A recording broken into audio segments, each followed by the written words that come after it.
Okay. Hi, everyone. Welcome everyone to Turning Learners into Leaders online course hangout. This is your opportunity to check in with us and ask myself and Aaron any questions that you might have now that you have gone through the course and are hopefully putting what you've learned into action with your young people. Anyhow, we're very excited to be here today. Yeah. Well, we've already seen a lot of great projects coming in. A lot of you have been submitting your community maps and resulting campaigns. I've noticed a big trend in greening campuses, but I have one favorite I wanted to share just to get things started. A group of students is doing a campaign that they call Growing Relationships.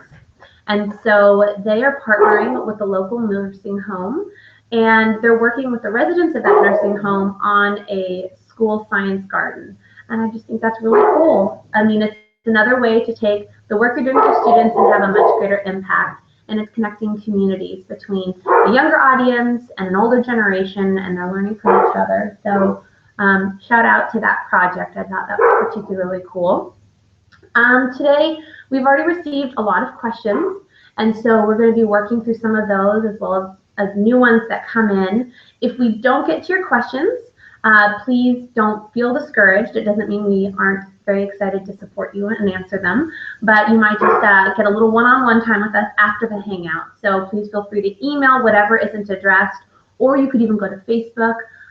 You will have access to the discussion forum for the MOOC through the remainder of the month, so take advantage of that. There's many good resources there. But now we can just dive into some of the questions that we've received. Sure. I'll go ahead and ask the first one that came through. One person wanted to know about the community mapping tools that Roots and Shoots offers. And their question was, do you have to use our mapping tools? Absolutely not. I think what's most important is that you actually get out to your community and that you explore it. And however you choose to do that is up to you. We do have wonderful resources available to you online and available to you at your fingertips. But if you find that there's something that works better for you or your group, we encourage you to do what's best for you. But again, most important is that you go out into your community, that you explore, that you find those characteristics and resources for people, animals, and the environment. It's just integral to this step. And just a reminder, we do have several mapping tools. So we have a digital mapping tool, pen and paper version. We have mapping for younger kids, and then we have a micro mapping sprint for those that want to do something really quick. Yeah, short on time. Okay. Next question. Next question. My students had picked a project before I learned about community mapping. Can I still incorporate mapping, and how? Yes. So this happens a lot, and that's okay. What's important is that you're incorporating that observation piece and the connection to the environment and to the community into the work you want to do. But we used one example in the course already about an herbology class that was going to do a community garden or a school garden. And so they used mapping, but they adapted the tool and they mapped the community through the lens of plants and how those plants impacted people, animals, and the environment, and what was directly around them. And that led them to focusing their school garden on a butterfly garden. Another example is maybe your students are very concerned with water conservation because it's a very concerning issue. So they already know what they want to do. Then map your community in terms of its water usage. Or you could even focus it on your school campus and map the community, or map the school campus and its water usage. It's a water audit. And we can help you to make those adaptations to the community map, or in the case of water conservation, there are water audits all over the internet that you can look at and use, pick from, create your own. But again, the piece is just that you help kids to observe their surroundings, and you can focus that on whatever issue it is that they might have already determined they want to be involved with if they aren't using mapping to identify the need. So it's just a bit in reverse, but that's still fine. Right. I met a teacher while I was at the Denver Share Fair, and she spoke about how she took our course after they picked the project, which was to create a garden in which the kids could not only harvest vegetables and fruits, but then take it home and include it in their diet. And they partnered up with their community college. So once she went through the community mapping course, she realized how that tied in, how using your resources really works. So I think that you don't have to start with community mapping. You can you can use it after. All right. Okay. How do we get people more involved in our campaign? This is such a good question. I say write a press release. There is no better way to get the information out there than writing a press release, and then you can share with partners, put it in your newspaper, community advertisements. Well, and the other thing too is a lot of times we think, how do we get people more involved, and we forget to look at who's directly in front of us. So tapping into children's families, program administrators, local businesses. So you could just put together an announcement and talk about the work that you're doing with your campaign and share that with members of your immediate community. And then I always suggest finding an opportunity to get them involved. So it's not enough just to talk about it and expect people to come to you and say, here's what I'll offer. Sometimes you need to bring them to you, and that means maybe incorporating a day where there's a volunteer opportunity and everyone can come together, and that's your chance to really hook them and engage them and get them interacting with you and the area of interest that you want to make an impact in. And so, yeah, look at immediate family, your peers, your administrators, and those local businesses that are right around you, because chances are they'll all want to be involved and they'll be interested in what you're doing. That's right. I mean, people want the opportunity to volunteer. They just need to know about it. So get it out there, make those formal announcements, press releases, get the word out. People just don't know how to do it. So sometimes they just want to be invited, told where to show up and what to do. And once you hook them, that's exactly it. They're hooked. So, okay. I wasn't able to finish the course this time. Will you be offering the course again? If yes, when will the next course be? Okay, answer is yes. We will be offering another course. It'll be over the summer again, so July and August 2015. And you will receive all of the most important critical information about the Roots and Shoots service learning model again. But what's exciting is there's going to be some new additions to the content. So we've collected a lot more examples and really great resources from around the world that we'll be including. So it'll have a much more of a global feel with global examples. And we also have some exciting new tools that we are working on with some partners that I can't mention yet, but they will be coming soon, and we will be highlighting them on the course and training you to use those resources.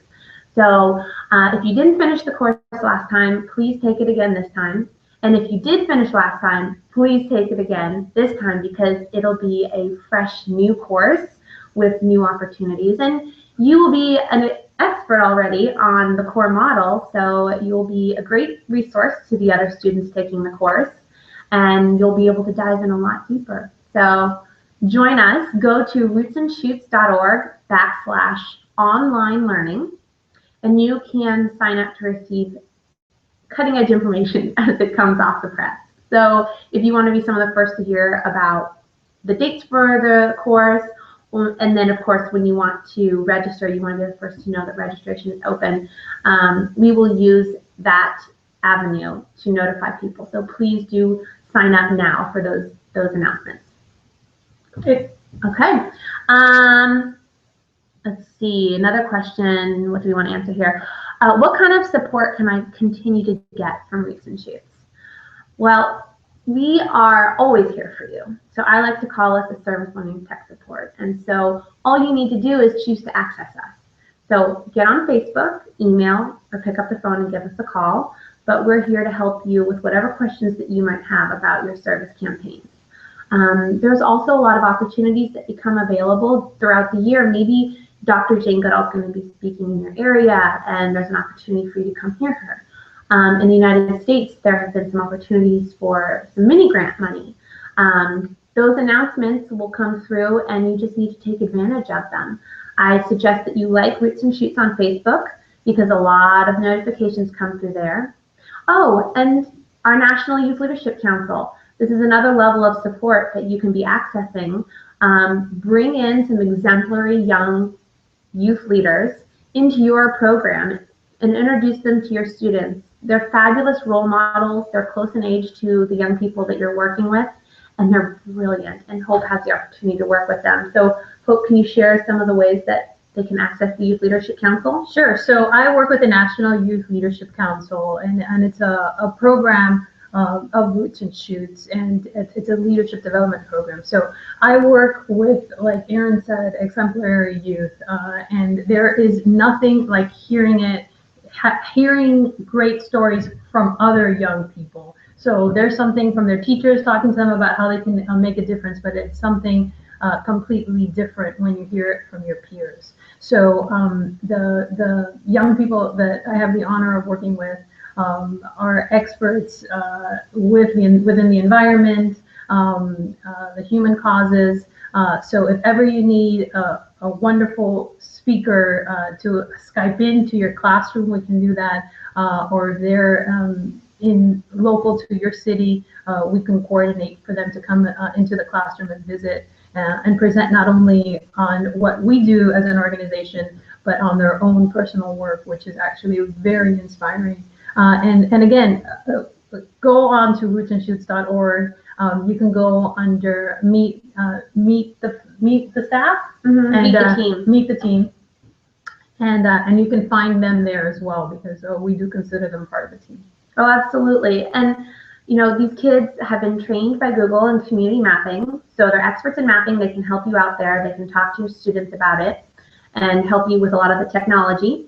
And then, like Hope said, they're brilliant. I mean, most of them, many of them have their own nonprofits that they have founded. They're all extremely skilled in areas of people, animals, and the environment. And their stories are motivating and exciting. And in fact, one of our council members, I believe, is Skyping into a classroom in New York just this next week. So you can have this too. Yes. All right. So another question that's come in. Where have you seen people have success with getting donations for their projects? I think that the way to go is right into your community, to local businesses. Sometimes local businesses, they really want to get involved and they don't know how. So maybe particular stores can donate services, but sometimes they can even volunteer. Like as a company, they're looking for these opportunities to get out into the community. So I say start local. And you know, I've actually seen too, I know Home Depot and I think some of these other big companies, but I can speak to Home Depot because we've had some teachers tap into them. They have a program where they'll give a certain amount of money to use in their store each year to a teacher. And so we've had a lot of teachers go there for supplies because they get, I think, $50 or $100 in a gift card from Home Depot to purchase what they might need to support their project. So that's just one example, but I think some of those other big stores will do the same. And so you just need to ask and get your kids helping you with it, because I mean, it's a lot easier for somebody to turn down an adult, but you get a really motivated, passionate student in there asking an adult to get involved and to do the right thing, and they feel a lot more obligated to oblige. That's exactly right. I encourage everybody just to ask. All you can get is a no. Mm-hmm. But there are these big companies that have a history of giving. So I would definitely ask. Also, there's a lot of wonderful resources online. For example, we offer a mini grant for those that have gone through the course. Mm-hmm. And it's in the United States. Yeah, in the United States. But online, there's a lot of resources for young people that are working on projects or campaigns in their school. So I encourage your young people that you're working with to do their research, to go online and look for grants and scholarships. Perfect. So the next one that we have here, how can I continue to communicate with other teachers who are implementing the program? Well, like I said, you have the online forum from the course until the end of this month. So tap into that while you can, please do. And make sure you record any resources that have been provided by your peers. because that's some of the best information that we've gathered is just from you and your other students. So that's one area. And let me just repeat, that's rootsandshoots.org/online course. Well, actually, go to the MOOC, the online course platform where you took the course information, and you guys have been navigating through that discussion forum, so you shouldn't have any problem accessing it now. But that's only available until the end of this month. Yeah, that's important to note. That's only available till the end of the month. And then we also recommend people use social media. So follow us on Facebook, we're on Twitter, we're on Instagram, but this is a great place to just pitch some questions that you might have. A lot of times we have members that are sharing information about their projects on these areas, but you can also ask questions of other members. So take advantage and use this network to be a support system. Okay, next one. Let's go here. How do we get our project in the database? Oh, it's so easy. It's so super easy. Go to rootsandshoots.org. If you haven't done so already, it's absolutely free. Sign up, become a member. Once you're a member, you will go to your profile and you'll click create new project. Yes. It's literally that simple. So, and please report your projects. We love reading what you guys are doing. It's not even just about us, honestly. This is the project database is important for a lot of reasons. One, it's a resource to other members. So people from all over the world can access this database, and they can use your ideas, and they can use, what worked for you, what didn't, your challenges. All this information that you provide through the project database will help them to be successful in their own communities. It's also a way to show the collective impact of young people. I mean, we're all doing this because we know that young people can make a difference, and we know it's important, and we know it changes their lives as well as the lives of people in the community that they're helping. But putting all of this information in this important database helps us to show the collective impact that young people can have and really use those numbers to get people on board. So there's several things going on there that are really important. So please put your project in the database. And I want to emphasize too, you don't have to wait till it's done. You can start your project profile, and it's a living document. So you create the profile, you name your campaign, you talk about the goals and the wishes for your campaign, the timeline, the work that you're going to do. You can put photos in there, and then as you go through the campaign, you can be updating it. And you can have a student do this. So, you can tag members to the project in the database, and you can all be working on updating it. But just make sure that you remember to check back in with that database once the campaign is complete, so that you can really reflect the great impact that you've had and show the true picture of the work that you've done. Great.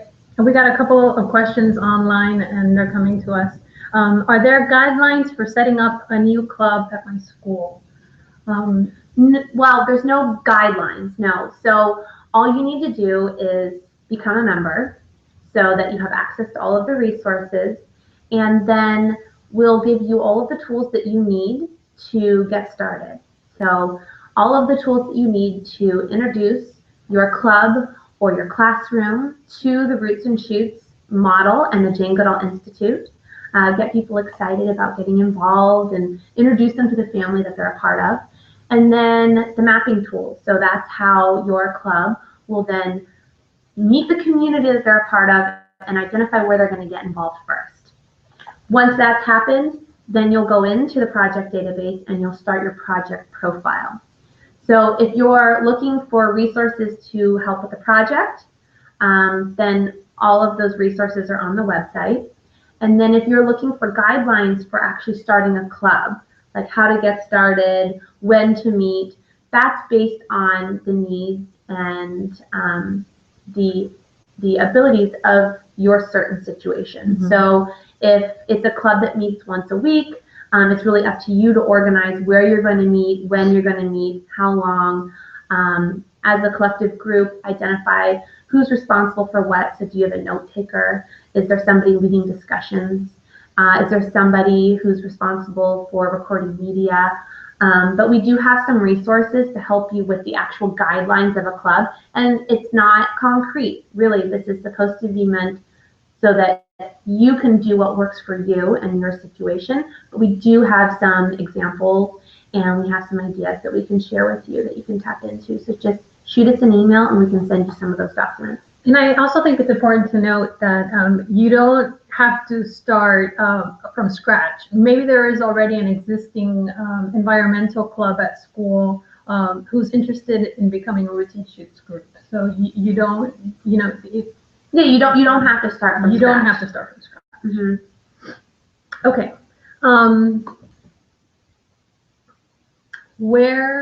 Okay, let's see what else. What are some suggestions for getting my administration on board? Ooh, this is a great question, and we actually get it a lot. And I think that it's so important to always bring it back to your school's mission. Or program mission. Or I mean, you're not mission. necessarily a school, That's but right. but there's certainly a mission statement with whatever program you're working with. And so, yeah, you really want to show them how the Roots and Shoots campaign is going to help accomplish the goals of the mission and push it further. So yeah, and I also recommend research. You know, there's a lot of research to show the impact of service learning and programs like Roots and Shoots on many different areas of young people's lives or the community. So depending on what you think is going to be most important to those administrators, do a search and find some of that research and use that, bring it with you. It's very powerful, actually. And it's not hard to find. You can Google service learning and see the amazing impact that it has on our young people in schools. And you can email us too. We can yeah. share with you some of our favorite studies that we cite a lot of the time. Great. There's a couple more. Okay, this is a question. Is there a Roots and Shoots chapter in France? And if so, how do I reach them? Yes, there's a Roots and Shoots program and there's an office in France. And to reach them, you can go to our website and click the Contact Us. And you'll see two different links. One is for Roots and Shoots in the United States, and another link is for global offices. And if you click on that link, it'll take you to a map of the global offices for the Jane Goodall Institute and Roots and Shoots, and it'll provide you with contact information. And so they would be very excited to work with you in France. If you have any trouble locating that information, again, just email us and we can provide you. We'll actually just connect you directly with our colleagues there. And this goes for any country. So please feel free to contact us about any country. And if there is not an office in that area, we can connect you with a representative who can support you. Great. Okay, we weren't able to get things started yet with the craziness of the beginning of the school year. Can I still start a campaign this year before the holidays, or maybe even at the beginning of the new year? That's a very good question, and the answer is yes. Yes. So all it means is that when you are identifying the need you want to address, and you're prioritizing those needs to pick one campaign, you're going to have to factor in the amount of time it takes to do something. So for example, if students have identified, well, we've already seen a lot of people are interested in greening campuses this year. So let's say students decide that the campus is void of several things, one being, a good playground area. So some people have revitalized school playgrounds as part of their project. And then another need they might have identified is the fact that there's not a lot of green space. Then you're probably going to want to choose the green space because it's going to take you a lot less time to complete that campaign than it might for you to build a playground. So you're just going to have to factor timeline in, and that's it. So definitely you can get started. You're just going to have a little less time. So pick a project that isn't as much work and won't take as long to complete. Great. I don't think we have any other questions. So.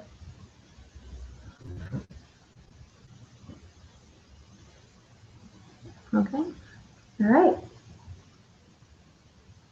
I think we've answered all our questions, guys. That's right.